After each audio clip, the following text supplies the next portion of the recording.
Maneka classics, कथा, किस्से आणि बरच काही.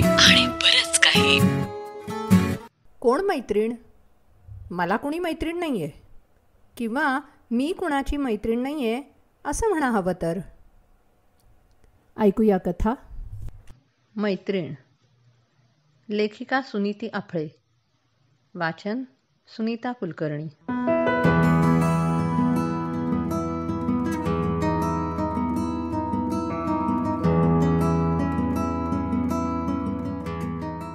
फरीदाबादच्या महाराष्ट्र मंडळाचे सेक्रेटरी आज सकाळीच रागिणीकडे आले होते. ती अध्यक्ष असली तरी नुसती नावापुरती, बळजबरीनंच केलेली. महाराष्ट्र मंडळाच्या कार्यक्रमात तिला तसा रस नाहीच. पण डॉक्टर पद्मा सुब्रमण्यमचा भरतनाट्यमचा कार्यक्रम गणेशोत्सवात ठरवायचं चाललं होतं. मंडळाला तो आर्थिकदृष्ट्या परवडण्यासारखा नव्हताच, पण रागिणीला तिच्या भरतनाट्यमचं जरा जास्त कौतुक होतं. लाजपत नगरच्या नाहीतर पूर्ण दिल्लीच्याच महाराष्ट्र मंडळाच्या मदतीनं कार्यक्रम ठरवावा अशी तिची एक सूचना होती. यावर नाईक लाजपत नगरवाल्या महाराष्ट्रीयनांना भेटले होते आणि कार्यक्रमाचं जमत आल्यासारखंच होतं जवळजवळ. तेच बोलणं चाललेलं असताना अचानक नाईक मध्येच म्हणाले, हो, विसरलंच होतो सांगायला. अहो मोनीबाई, तुमची मैत्रीण आली आहे लाजपत नगरमध्ये राहायला. महाराष्ट्राच्या बाहेर इतक्या दूर ही कोण मैत्रीण उपटली आहे अशा थाटात रागिणीनं कपाळाला आठ्या घालून विचारलं, मैत्रीण कुठली? अहो त्या वृंदा देसाई कोल्हापूरच्या निघाल्या. म्हटलं आमच्या मोनेबाई पण कोल्हापूरच्याच. तेव्हा म्हणाल्या, मी ओळखते, तुम्ही आणि त्या बरोबर होता म्हणे कॉलेजात. म्हणाल्या, आम्ही मैत्रिणी आहोत चांगल्या. रागिणीला हसूच आलं. मैत्रिणी कुठल्या? मध्यंतरी 25-30 वर्ष उलटली म्हणजे काय वैरिणीच्या मैत्रिणी बनतात की काय? कॉलेजात असताना तर बोलत सुद्धा नव्हतो एकमेकींशी, उभं वैर अगदी. आणि आता एकदम मैत्रिणी? की झपाट्यानं सरलेल्या काळानं नात्याचे संदर्भही बदलतात की काय? पण ती तर जर्मनीला होती ना? रागिणीनं एकदम विचारलं. हो म्हणे, नुकत्याच परतल्यात. गार्गी कॉलेजात प्रोफेसर आहेत. लाजपत नगरमध्ये फ्लॅट घेतलाय. जवळ आहे अगदी फरीदाबादपासून. खूप क्वालिफाईड बाई आहे ना म्हणे. रागिणीच्या मनात तिच्या डिग्र्यांबद्दल तुच्छता दाटून आली आणि मग तिनं उत्तर द्यायचंच टाळलं. विचारलं, ते म्हणजे मिस्टर देसाई काय करतात? ते काय की बुवा, एकदाच तर भेट झाली ओझरती. मुलगी मात्र एकदम फॉरिनर वाटते हो त्यांची, ब्युटिफुल. म्हणजे एकूण लग्न केलंय तर बाईसाहेबांनी. तिकडेच केलं असावं. इथं होती तोवर नुसतीच डिग्र्यांची शेपटं चिकवत होती 25शी ओलांडली तरी. अहो त्याच येणार होत्या भेटायला लगेच. पण मी म्हटलं, तुम्ही कशाला दगदग करता? मोनेबाईंना सांगतो, त्या येतील गाडी घेऊन. अहो त्या वृंदा देसाईंचा एक पाय अधू आहे ना. म्हणजे असावा हां. अहो फारच लंगडतात चालताना. हां, हे काय झालं? म्हणजे पूर्वी नव्हता. नाही म्हटलं तरी रागिणीला जरा धक्काच बसला. खूपच कडवट संबंध असले तरी काय झालं? एकदम कुणाचा पाय अधू होणं म्हणजे जरा वाईटच. काहीतरी ॲक्सिडेंट वगैरे असेल, नाईक म्हणाले. बाकी आता तुम्ही मैत्रिणी भेटलात की कळेलच सगळं म्हणा. होतीलच सुखदुःखाच्या गप्पा इतक्या वर्षांच्या साचलेल्या. छे हो, एकाएकी गडबडून रागिणी म्हणाली. इतक्या काही आम्ही जवळच्या मैत्रिणी नाही हं. काही काळ एका गावात, एका कॉलेजात, थोडी ओळख एवढंच. अहो तेव्हा नसली मैत्री तर आता जुळेल. महाराष्ट्राबाहेर पडलेल्या मराठी माणसाला काय, नुसता पुसट ओळखीचा धागा सापडला तरी दाट मैत्री जुळायला वेळ नाही लागत.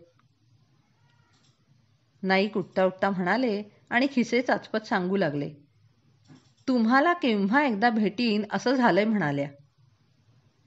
पत्ता दिलाय हा. फोन नंबर आहे? पत्त्याचा कागद नीट न बघताच टिपॉयवर टाकीत रागिणीनं सहज विचारलं. नाही, गार्गी कॉलेजवरच करा हवं तर. पण त्यांचं घर तसं सहजी सापडण्यासारखं आहे. सरळ मथुरा रोडवरून जा. दिल्लीच्या हद्दीत शिरलात की रिंग रोडवरून लाजपत नगरमध्ये पहिलाच रस्ता. फक्त 20-25 मिनिटांचा रन. ठीक आहे, भेटीन मी तिला, रागिणी म्हणाली आणि तिनं नायकांना वाटेला लावलं. पण नाईक निघून गेल्यावर तिचं तिलाच आश्चर्य वाटलं. वृंदाला भेटण्याचं एकाएकी आपण कबूल केलंच कसं? तिच्याबद्दल आपुलकीचा एक अंश देखील आपल्या मनात नाहीये. असला तर फक्त तिरस्कार, मत्सर. एका प्रतिस्पर्ध्याबद्दल वाटतो तेवढा अन तसा. कॉलेजमध्ये ओळख झाल्यापासून एकमेकींना पाण्यात तर पाहिलं आपण. रागिणीला कॉलेजातले ते दिवस आठवले. कॉलेजात जाता जाताच तिनं आपल्या हजारात एक देखण्या रूपानं कॉलेज जिंकलं होतं. जाता येता, बसता बोलता हजारो नजरा तिच्यावर खिळलेल्या. पण ती सदा आपल्याच रूपाच्या नशेत. त्याच वर्षी मुंबईहून आलेली वृंदा या उलट. बेताचं रूप पण स्मार्ट. खूप फॅशनेबल आणि त्यात मोकळी. मुलांशी धीटपणे बोलणारी. त्यामुळे तिच्याही चाहत्यांचा वर्ग मोठा. पण खरी स्पर्धा सुरू झाली ती रूपापेक्षाही अभिनयावरून. कॉलेजचं एक होताम हातारा बसत होतं. त्यात रागिणीची हिरोईन म्हणून निवड झाली. वृंदानं किती खटपटी लटपटी केल्या ते काम मिळवण्यासाठी. पण टेस्टमध्ये अभिनयात आपणच उजव्या ठरलो. मग त्यावरून वृंदानं उभं वैरच धरल्यागत केलं होतं. जाता येता टोमणे. वशिला आहे तिचा. जुन्या ओळखी ना. आम्हा नव्यांना कोण विचारतो? आम्हाला कुणा प्रोफेसरच्या पुढे पुढेही करता येत नाही मेलं. हे अन असलंच. पण आपणही काही कमी नव्हतोच. 4 जणात मुद्दाम मोठ्यानं म्हणायचं. थिल्लर फॅशन्स केल्यानं काही कुणी हिरोईन होत नसतं. अभिनय गुण हवेत अंगात वगैरे. मग सूड म्हणून की काय पुढच्या वर्षी तिनं आधीपासूनच संगीत मत्स्यगंधाचं बसवायचं घाटत आणलं होतं.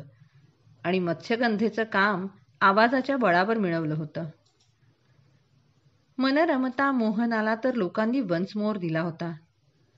खूप कौतुक झालं तिच्या कामाचं. मग जळफळून रागिणीनं पण ज्याच्या त्याच्याजवळ म्हटलं होतं, शी बाई, तोकडे कपडे घालून स्टेजवर जाणं मला नसतं आवडलं. शेवटी संस्कृती, सभ्यता वगैरे म्हणून काही असतंच की नाही. निदान आमच्या तरी घराण्याला आहे हो. हे कानावर गेल्यावर वृद्धा पण म्हणायची, कोल्ह्याला द्राक्ष आंबटच असतात बरं. हे काम तुला जमलंच नसतं कधी. तुम्ही आपली सिरियस कामच करा, सदा लांबट चेहरा करून. त्या नाटकातही रागिणीनं आंबेचं काम केलं होतं ना. काम थोडं पण अवघड होतं. किती सफाईनं केलं होतं ते आपण. आंबा, भीष्मासारख्या पुरुषोत्तमाच्या पौरुषाला आव्हान देणारी तेजस्वी आंबा. पण शेवटी नाटकच ते. प्रत्यक्षात ते तेज बीज काही दाखवता आलंच नाही. नवरा मरेपर्यंत शेकडो जणींजवळ झोपला. आपली कुरबूर, संताप, त्रागा सगळं काडीमोलाचं करीत चूप बसलो आणि काय. सतत मुस्कटदाबी सहन केली. लाखदा मनात आलं असेल घरादारावर लाथ मारून बाहेर पडावं म्हणून. पण नाहीच जमलं. स्वाभिमानाच्या गप्पा तशा सोप्याच.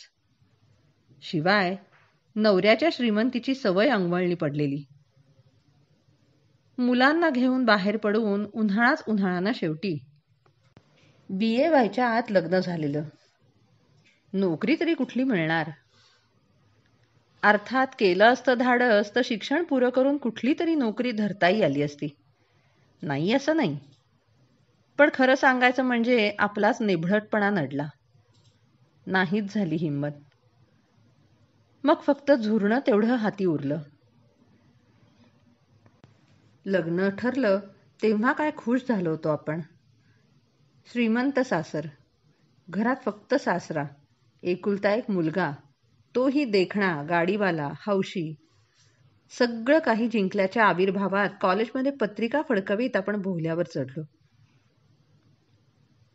लग्नाला वृंदा आली नव्हतीच, पण कुणीतरी ती म्हटल्याचं सांगितलं होतं की असं विशीच्या आतच शिक्षण सोडून नवऱ्यासाठी भाकरी थापत राहणं आपल्याला नसतं बाई आवडलं.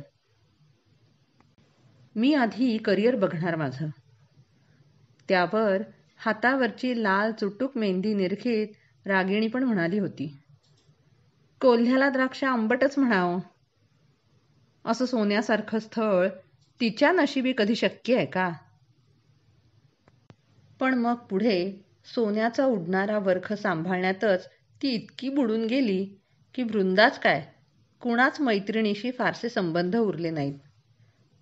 मग कुठून तरी वृंदाचं BA, MA, gold medal, PhD, जर्मनीला जाणं हे सगळं कानावर येत राहिलं तेवढंच.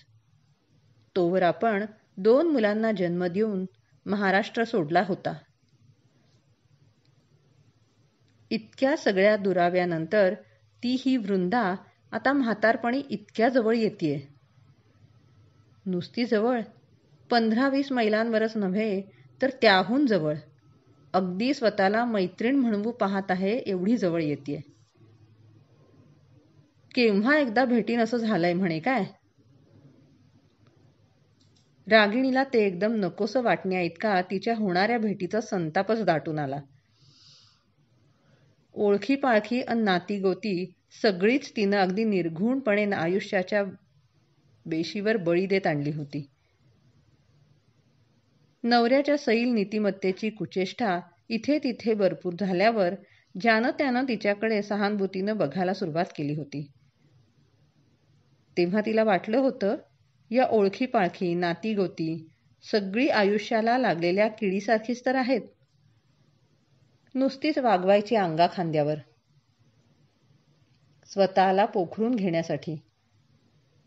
आणि मग निश्चयपूर्वक कडवटपणाचे घोट तिनं गिळले आणि ती सगळी तोडली होती. नवऱ्याला हरियाणा गव्हर्नमेंटनं एक्झिक्युटिव्ह इंजिनियर म्हणून डेप्युटेशनवर बोलवलं तेव्हा महाराष्ट्र सोडताना तिला कितीतरी हायसंच वाटलं. बरंय, दुराव्यानं ही नाती गोती आपोआपच धुळी पडत जातात. डेप्युटेशन संपता संपता हरियाणा गव्हर्नमेंटनं त्याला प्रमोशन देऊ केलं तेव्हा तर तिनं चक्क त्याला महाराष्ट्रातल्या नोकरीचा राजीनामाच द्यायची गळ घातली होती.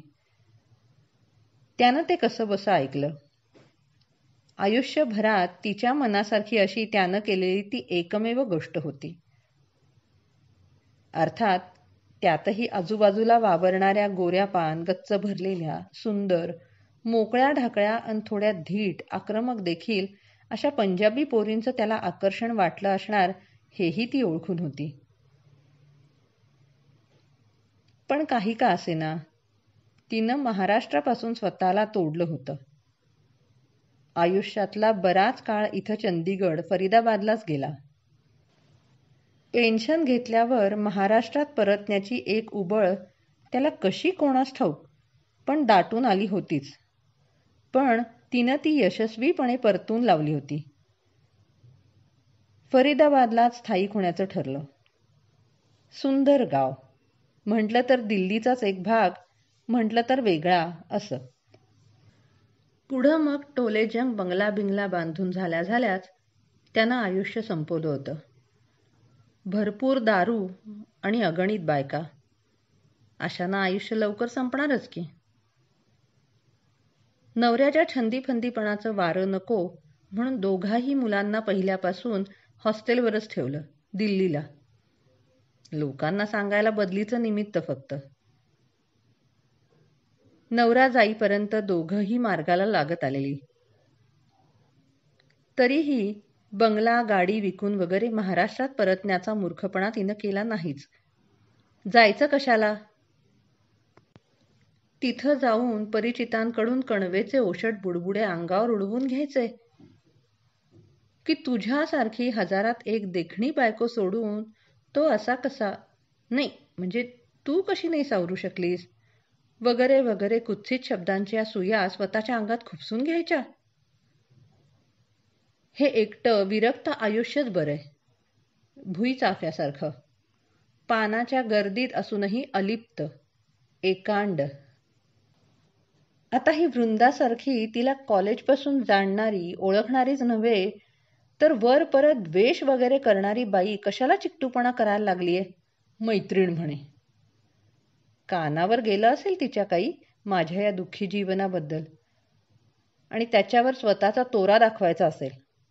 मी एवढ्या पदव्या मिळवल्या, शिवाय फॉरेन रिटर्न, लव्ह मॅरेज, नवरा माझा किती किती चांगलाय बाई, इत्यादी इत्यादी.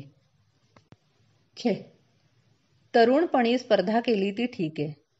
आता म्हातारपणी उतरणीवर धावत असताना कुणाशी शर्यत लावायचा त्राण नाहीये.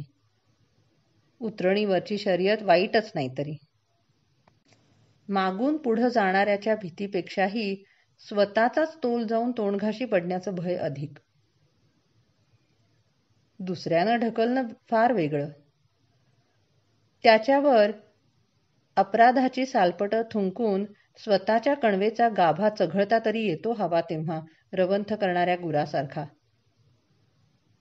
पण स्वतःचा तोल जाऊन पडणं, तेही मागच्यापेक्षा पुढे आहोत ही तुष्टी मिरवताना, म्हणजे कुचकट विचकट हास्याच्या दानासाठी झोळी पसरणच की. तीही त्या व्यक्तीपुढं की जिला मागं टाकून पुढं जाण्याचा डौल मिरवला होता. तेव्हा नकोच ते तिला भेटणं. स्पर्धा रक्तात मुरलेली, यायची उफाळून उगाच. मग तिनंच आपलं यशस्वी जीवन मिरवीत हिणवायचं. त्यापेक्षा टाळावीच का तिला? रागिणीला राहून राहून स्वतःच आश्चर्य वाटू लागलं की नायकांना आपण म्हटलंच कसं मी तिला भेटेन म्हणून. मग एकाएकी तिला जाणवून गेलं की तिचा पाय अधू झाल्याचं कळलं, तेव्हाच अनावधानानं तिला भेटण्याचं मनात येऊन गेलं आपल्या. तो विचार मनात आला आणि तो पुरा दिवसच विस्कटून गेला. मग थेंब थेंब मोजून रेखलेल्या रांगोळीला वाऱ्याच्या झोतानं विस्कटावा तसा. दुसऱ्या दिवशी सकाळी ती नेहमीप्रमाणे फिरायला बाहेर पडली. तेव्हाही वृंदाचाच विचार करीत होती. खरं म्हणजे या शांत रस्त्यावरनं मन कसं शांत ठेवून हिंडायचा तिचा कित्येक वर्षांचा सराव. जणू सगळं काही उमलू पाहणारा हा पहाटेचा काळ. यावेळी मन नाही त्या विचारांनी कोमेजू द्यायचं नाही. सेक्टर 5 मधून शॉर्टकट घेऊन गव्हर्नमेंट क्वार्टर्स ओलांडायच्या. मग बडखल तलावाकडे जाणारी पाऊलवाट पकडायची. जाता येता एखाद दुसरा भेटतो असाच मॉर्निंग वॉकला बाहेर पडलेला, बरेचदा चेहरा बघितल्यानं ओळखीचा वाटणारा, पण बडबड करीत खाजगी जीवनात डोकावून त्रास न देण्या इतका अनोळखीही. दुतर्फा उगवलेले सोनेरी रंगाचे गवताचे तुरे आणि बडखल तलावावरचे धावत येणारे गार वारे. सगळे क्षण कसे सुंदर होऊन उठल्यागतच वाटतं. पाऊल वाटेच्या वळणापाशी स्मशान आहे नाही म्हणायला.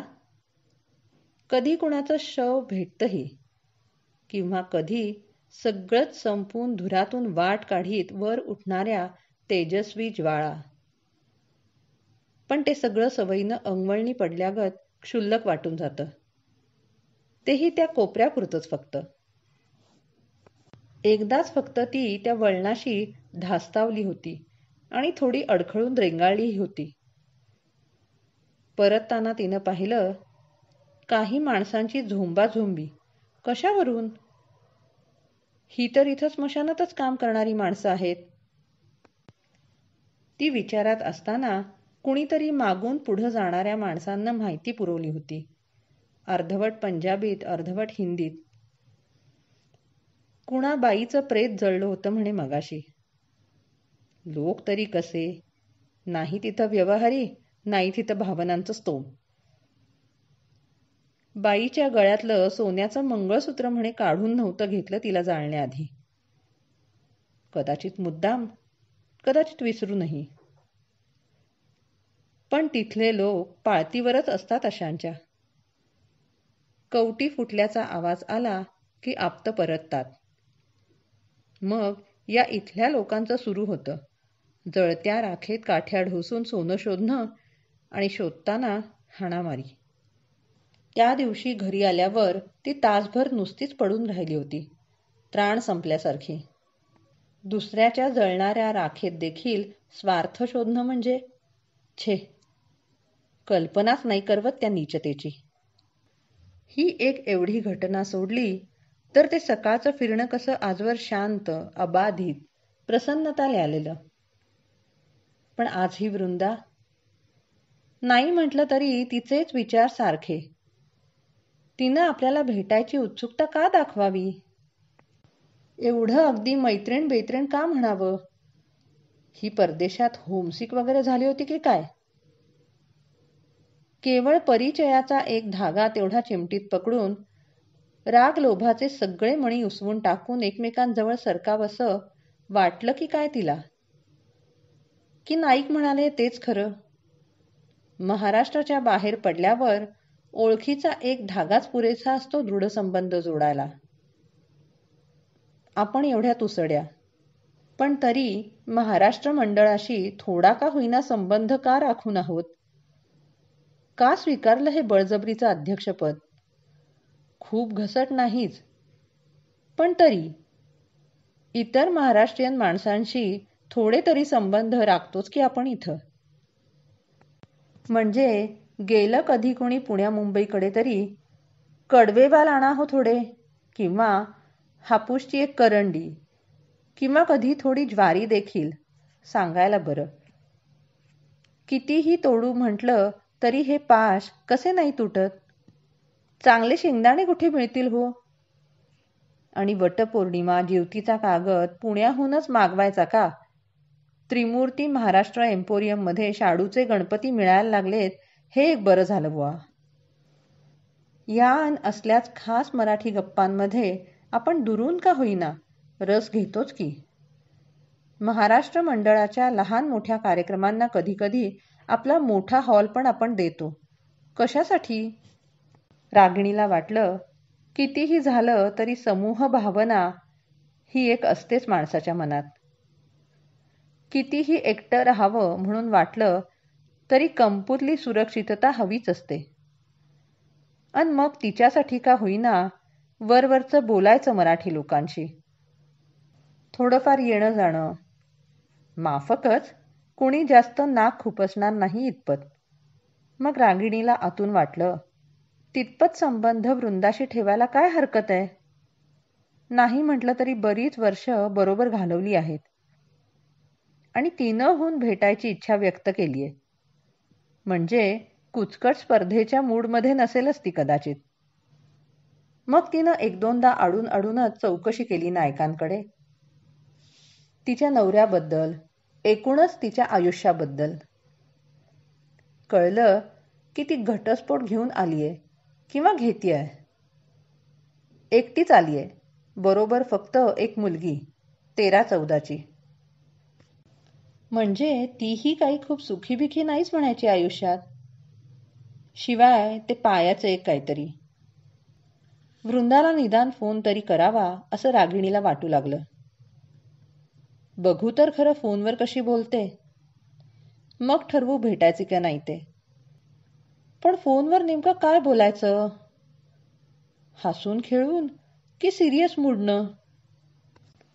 म्हणजे तिच्या आयुष्यातल्या त्या 2 दुर्दैवी घटनांबद्दल, घटस्फोट आणि पायाचं पांगळेपण याबद्दल सहानुभूती व्यक्त करावी का? छे, पहिल्याच बोलण्यात ते अगदी ऑड दिसेल.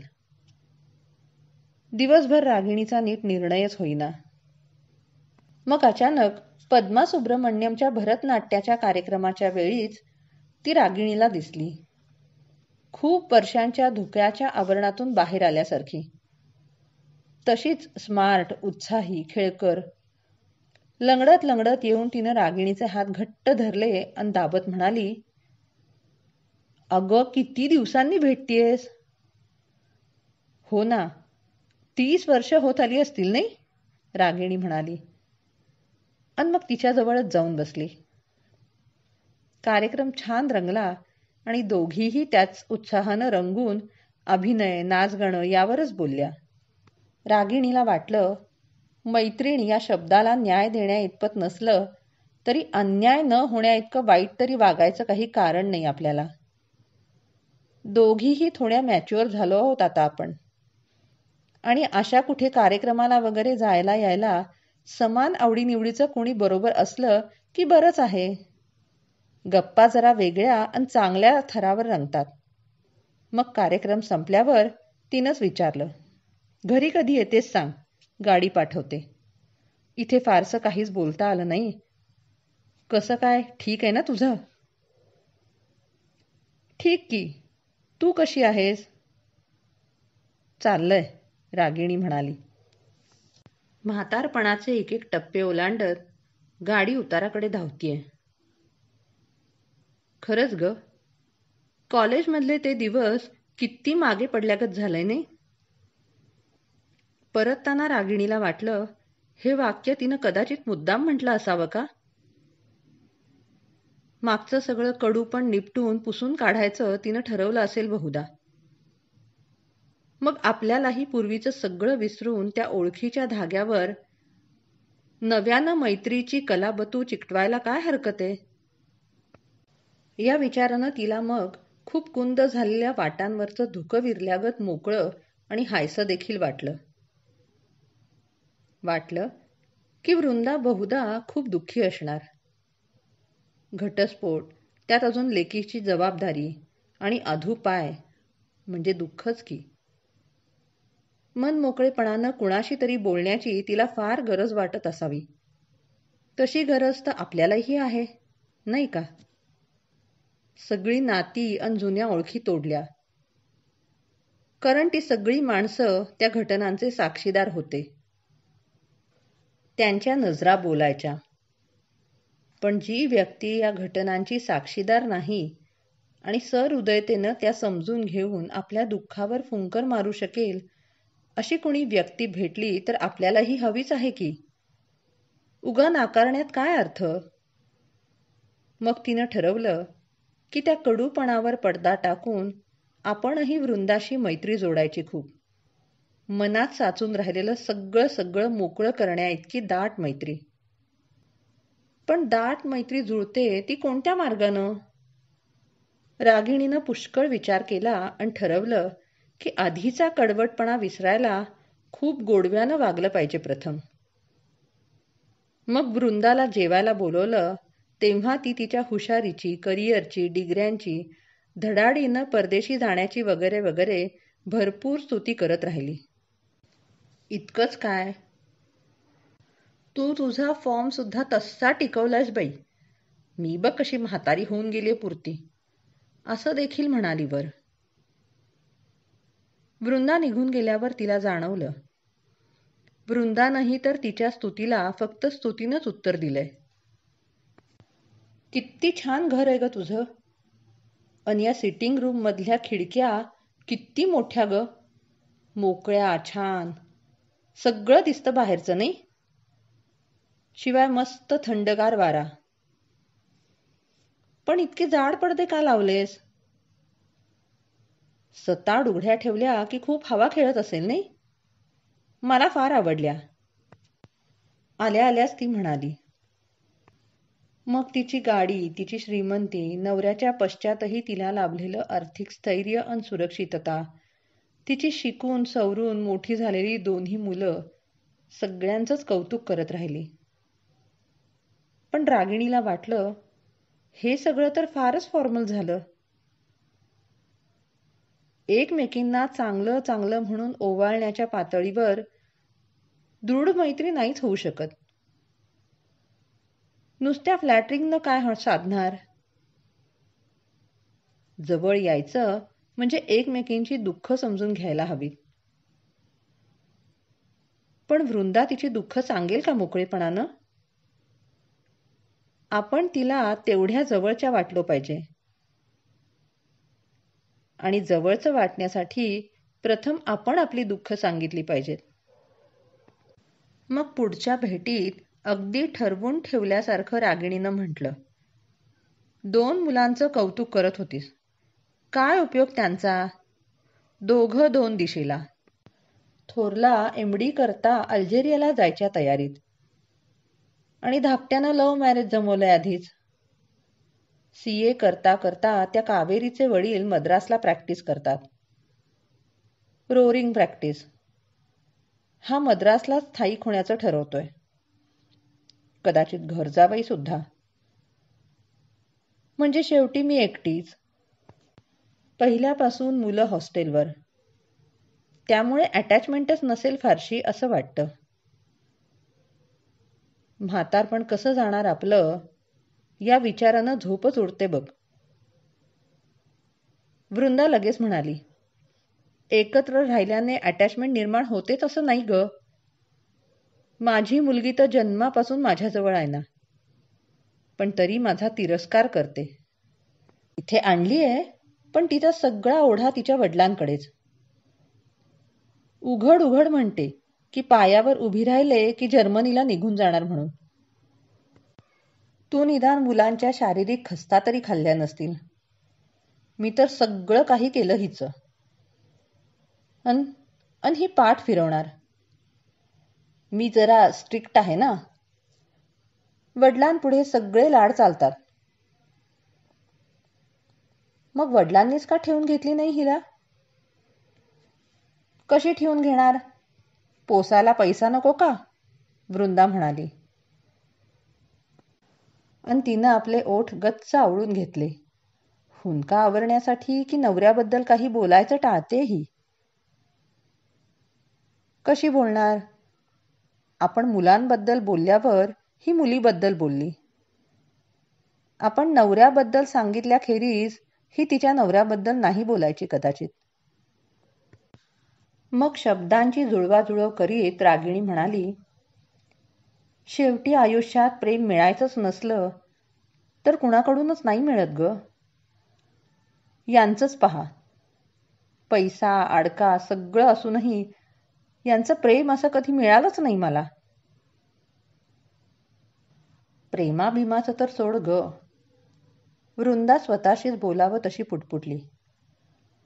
त्या फार वरच्या पातळीवरच्या गोष्टी म्हणते मी. पण सामान्य पातळीवरची माणुसकीची वागणूक तरी द्यावी ना. माझा चांगला लठ्ठ पगार बघितला आणि लग्नानंतर काम धाम सोडून हा माणूस सतत लोळतच पडायचा. या ऐदीपणालाही माझी काही हरकत नव्हती. पोसलाही असता अगं. पण रिकाम्या मनात 1000 विकृतींचा जन्म होऊ लागला. माझ्या सहकाऱ्यांबद्दल संशय, मारझोड, मग तर सिगरेटचे चटके देणं सुरू. एकदा प्रतिकार करताना पेटलेली सिगरेट पडून पांघरूणच पेटलं बघ. खूप भाजले मी. पाय तर पुरता जातो की काय एवढी परिस्थिती. सगळ्या शिरा आखडल्यात. हे पाहिलंस भाजल्याचे डाग. या जखमांच्या खुणा. अगं अजून सुचतो अधूनमधून ताण पडला तर. ठणका लागतो. सहन नाही होत अगदी. वृंदा तिला साडीवर करून आपला भाजलेला पाय दाखवीत सांगत राहिली. घरी परतल्यावरही रागिणीला कितीतरी वेळ तो भाजलेला पायच डोळ्यांपुढे दिसत राहिला. बाई ग, कसं सहन केलं असेल तिनं हे. दुसऱ्या दिवशी सकाळी फिरायला जाताना रागिणी वृंदाच्या पायाचा आणि तिच्या आयुष्याचाच विचार करीत होती. किती दुर्दैवी आहे बिचारी. एवढं शिकली, स्कॉलरशिप मिळवून जर्मनीला गेली. पण काय उपयोग त्या हुशारीचा. केवळ पोट भरण्यासाठीच ती बुद्धिमत्ता वापरायची, एक साधन म्हणून. 2 वेळची भूक भागावी म्हणून दुसऱ्याच्या दारात नोकरी करायची. एवढं करून मुलगी जर्मनीला पळाली की म्हातारपणी ही एकटी की अगदी. त्यात हा असा अधूपाय. त्या मानानं आपण अजून तशा धडधाकट आहोत. रोज सकाळी 4-5 मैल फिरणं होतं. शिवाय कोणावर अवलंबून नाही. वाटलं तर 2 मुलांपैकी कोणाकडे तरी जाऊन राहू शकू.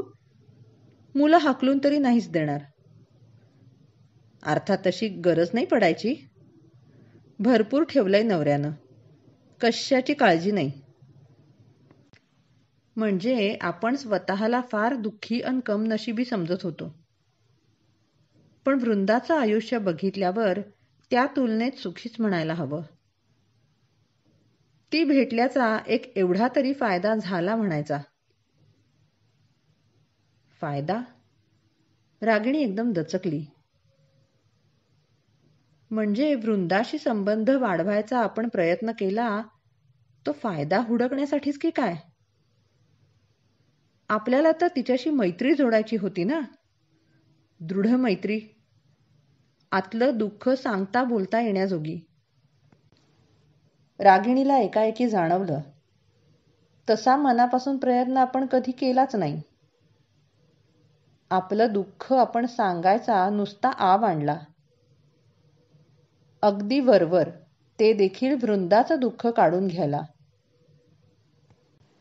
आणि तिचं दुःख जाणून घेतलं तेही त्यावर फुंकर मारून ते हलकं करायला नाही, तर त्याच्या तुलनेत आपलं दुःख कसं कमी आहे आणि आपण कशा अधिक सुखी आहोत हे ठरवण्यासाठी. तिचा जळका पाय बघताना आपल्या डोळ्यात पाणी आलंय का हे देखील आपण पाहिलं नाही. त्या मानानं आपण कशा धडधाकट आणि सुखी आहोत याचाच विचार केला आपण.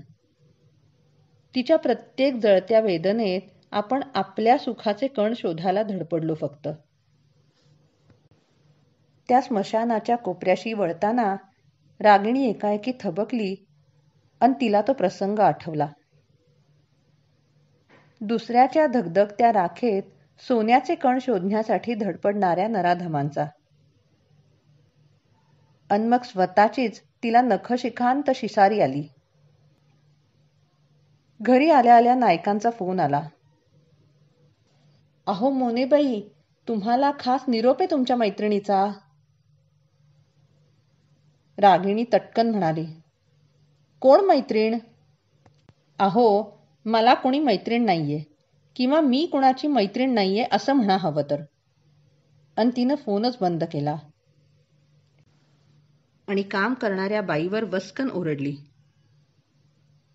खिडक्या इतक्या सताड कशाला उघड्या टाकल्या ग? बंद कर त्या. मोकळं वारं तर खेळत नाहीच, फक्त गरम झळाच तेवढ्या भाजणाऱ्या.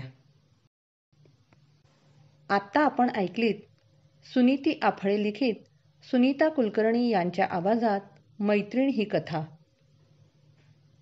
1980च्या माहेर या दिवाळी मासिकात पहिल्यांदा प्रकाशित झाली होती. ही मेनका प्रकाशनाची निर्मिती असून साऊंड्स ग्रेडची 2025ची प्रस्तुती आहे.